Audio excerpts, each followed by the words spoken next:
Bonjour, bonjour, bienvenue sur le plateau de Batijournal TV. Nous sommes toujours à Lyon, au salon Bipositive, et nous allons nous intéresser pour cette première de la matinée au BIM. Et nous allons nous intéresser au BIM Décathlon qui est organisé ici sur le salon par Astuce Construction. Avec nous, autour de cette table, Bertrand Delcambre, bonjour. Bonjour. Vous êtes président du plan de transition numérique dans le bâtiment. Rapidement, le plan de transition numérique dans le bâtiment ? Oui, donc c'est un plan qui a été mis en place il y a 2 ans par la ministre en charge du logement et qui rassemble toutes les principales organisations professionnelles du bâtiment dans l'objectif d'accélérer l'appropriation des outils numériques et du BIM notamment par tous les acteurs du bâtiment avec un souci particulier pour les TPE-PME. De façon à éviter une espèce de fracture, un risque de fracture numérique. Un risque de fracture entre les grandes entreprises Tout et à puis fait. les TPE et les PME. En face de vous, monsieur Pierre-Olivier Boyer, bonjour. Bonjour. Vous êtes le président d'Astuce Construction, donc vous êtes le local de l'étape, on va dire. Oui, absolument. Astuce, présentez-nous Astuce. Alors, Astuce, c'est une plateforme collaborative ancrée dans la région Auvergne-Rhône-Alpes qui travaille en lien avec les entreprises, mais aussi avec tous les acteurs de la chaîne de valeur de la construction. Et on travaille sur essentiellement 2 domaines, le BIM et puis l'accompagnement des PME, TPE sur tout ce qui est mise en œuvre des innovations dans le secteur de la construction. Voilà, BIM et innovation, tout ça étant évidemment relié. À côté de vous, monsieur Tino Beltran, bonjour. Oui, bonjour. Vous êtes directeur innovation, recherche et développement chez Vinci Construction. France. Une petite présentation de Vinci, même s'il n'y a plus besoin de présenter normalement. Non, normalement, il peut. Alors, Vinci Construction France, c'est la première société de BTP de France. Avec une particularité, c'est surtout une fédération de sociétés locales, donc près de 300 sociétés, proches du terrain, proches de leurs clients, proches de leur histoire, et donc du coup à des tailles vraiment très humaines. Alors on n'est pas des TPE ni quoi que ce soit évidemment, hein, donc, mais malgré tout c'est une échelle intermédiaire entre les grands méga groupes et les petites PME locales. D'accord. Alors, avec vous, on va voir évidemment le BIM et le BIM Décathlon, puisque vous êtes tous les 3 présidents du jury. Enfin, pas président du jury, il n'y a qu'un président. Et vous participez tous les 3 au jury du BIM Décathlon. Mais avant, je voudrais vous demander, monsieur Delcambre, où on en est avec le BIM aujourd'hui ? Alors, l'histoire du BIM dans le monde du bâtiment, elle n'est pas si récente que ça, puisque, effectivement, il y a une quinzaine d'années déjà, des grands groupes ont commencé à s'en servir et grâce à ça, la France a connu de grands succès internationaux. Aujourd'hui, il n'y a plus un grand projet qui sort sans utiliser du BIM. Mais le challenge, c'est effectivement de démocratiser l'usage du BIM, de faire en sorte que tous les architectes, tous les ingénieurs, toutes les entreprises, y compris les artisans, se mettent au BIM. Alors, on a des indicateurs depuis 2 ans, on voit que ça progresse. Aujourd'hui, la dernière enquête qu'on a faite et qui va être publiée en mars, et on y est en mars, fait état d'environ 35% des acteurs, toutes catégories confondues, qui ont commencé à faire du BIM.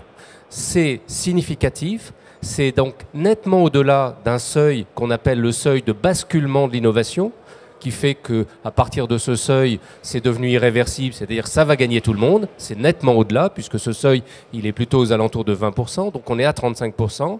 Bien sûr, il y a des contrastes importants. Ceux qui sont un peu en avance, ce sont les maîtres d'œuvre, c'est-à-dire les architectes et les ingénieurs. Eux, ils sont plutôt à 50%.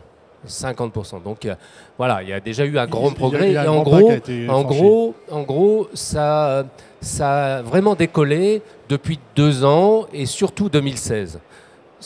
Un autre indicateur, c'est les appels d'offres. Les appels d'offres qui sortent, dans lesquels le maître d'ouvrage impose le BIM. Et là, on s'efforce de les repérer, et il y en a de plus en plus. On sait qu'il y a un contexte aujourd'hui européen réglementaire qui est favorable, qui incite les maîtres d'ouvrage à y aller, et ça marche.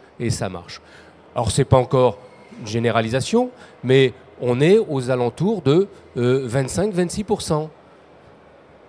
Dans le secteur public en particulier. D'accord, donc les choses avancent, elles avancent plutôt bien. Elles avancent bien, mais il y a encore du chemin. J'ai oublié de dire que le plan que j'évoquais, qu'on m'a demandé de présider, il est prévu pour 3 ans, 2015, 2016, 2017. Donc on est dans la dernière année, Et très clairement, tout le monde considère que c'est un peu trop court. C'est un peu trop et qu'il y court et qu'il aura va falloir encore de gros efforts à faire un gros effort. pour la suite. Malgré les incertitudes Tout à fait.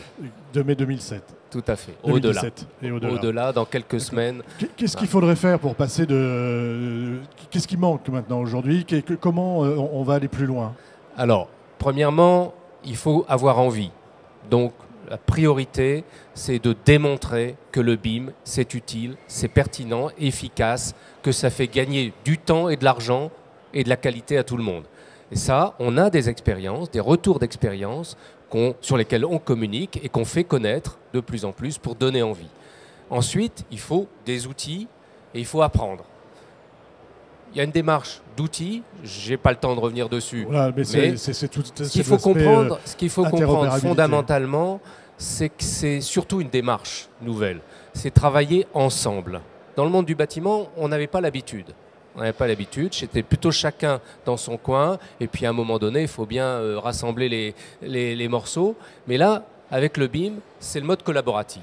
C'est travailler ensemble, en parallèle, et progresser ensemble, partager les informations du projet. Donc, il y a un problème de culture, quelque part. Voilà, c'est la culture, c'est le retour d'expérience qui fera avancer les choses. Voilà, tout à fait. Alors, donc, on travaille dessus.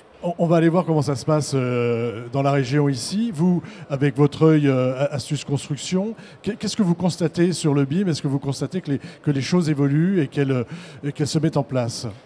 Oui, alors heureusement que les choses évoluent et de façon très opérationnelle. C'est-à-dire qu'on a pu constater que petit à petit, l'ensemble de la filière se met à l'utilisation de ces nouveaux outils.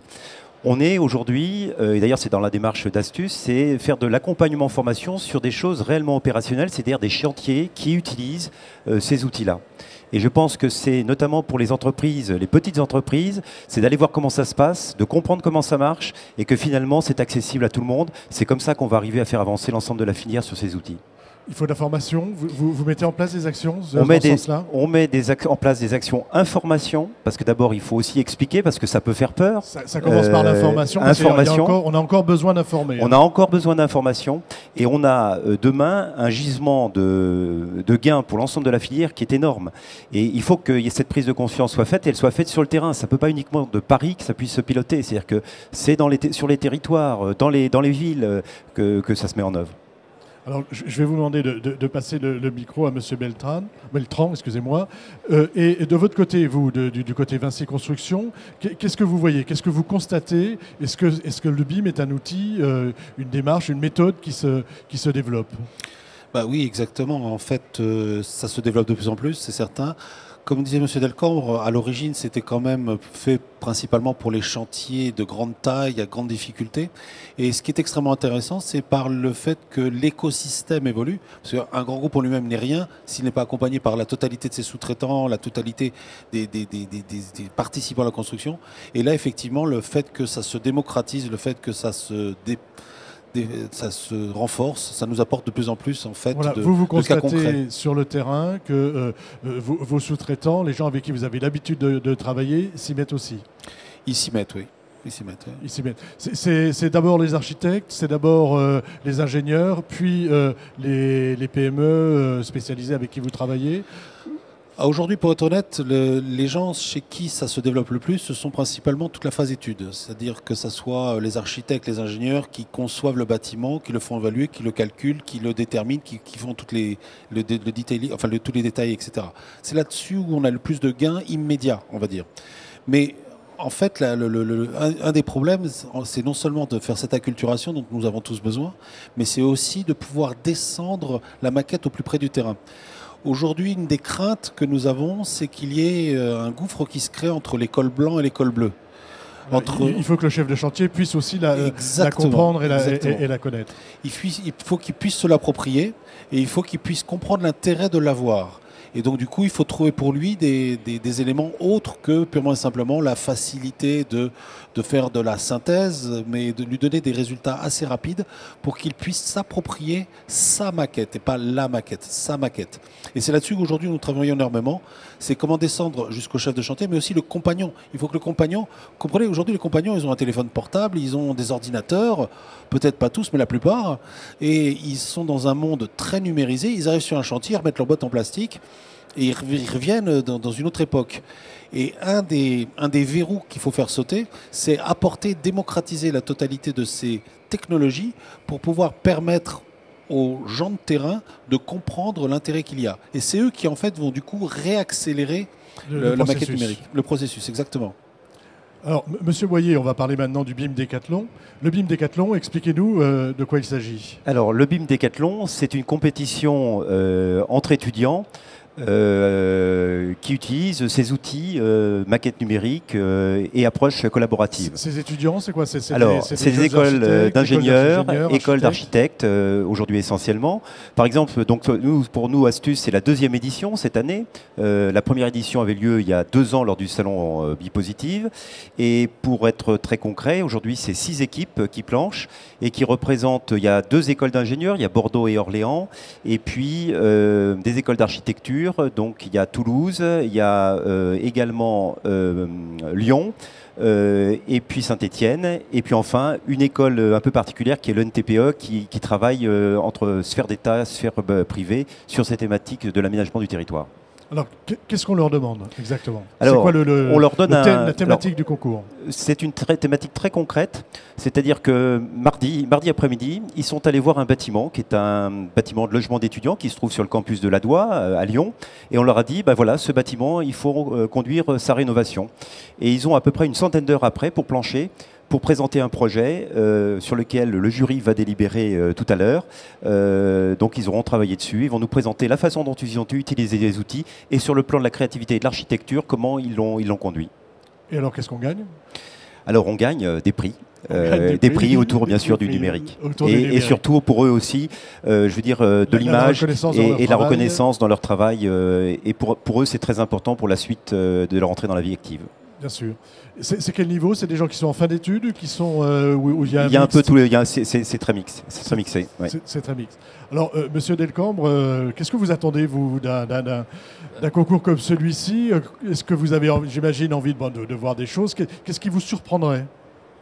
Alors d'abord, je dois dire, c'est très intéressant ce type de concours, cette émulation entre architectes et ingénieurs, cette envie de voir qu'ils savent travailler ensemble, et puis d'imaginer que ces nouvelles générations de professionnels qui vont arriver sur le marché vont être des champions du BIM.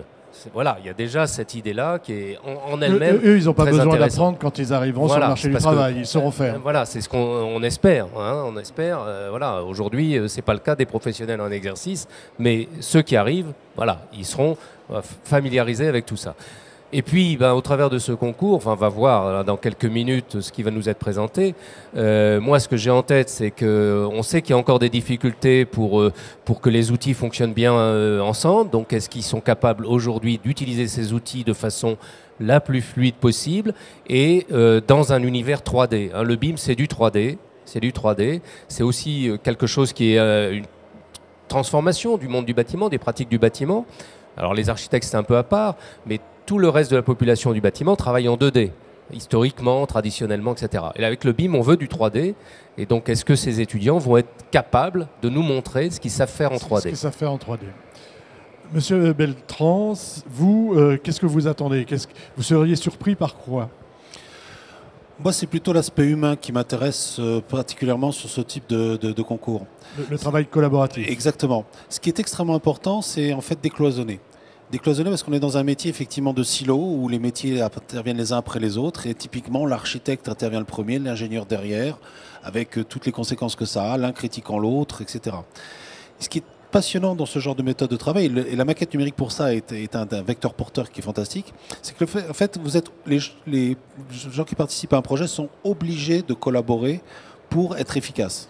Sinon, ça peut même les pénaliser s'ils restent aux anciennes méthodes de travail d'échange d'informations de façon linéaire. Voilà, on n'est plus dans l'échange d'informations simple. Non, on collabore.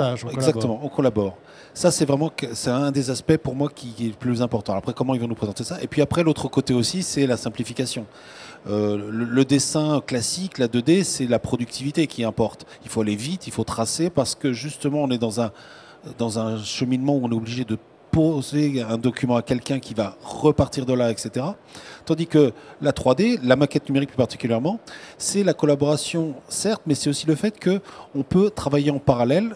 Et pour faire ça, il faut développer ensemble des astuces, des moyens, des outils qui font qu'on va devenir efficace. Et c'est quand on devient, entre guillemets, paresseux, intelligent. Voilà, c'est ce que vous disiez tout à l'heure quand on a préparé, je l'ai noté, paresse intelligente. Exactement. Et cette paresse intelligente, elle est capitale parce que c'est ça qui fait la base, en fait, de la vraie productivité. Quand je dis productivité, c'est le côté intéressant, c'est-à-dire passer moins de temps à faire des choses répétitives et plus de temps à s'intéresser aux vrais problèmes.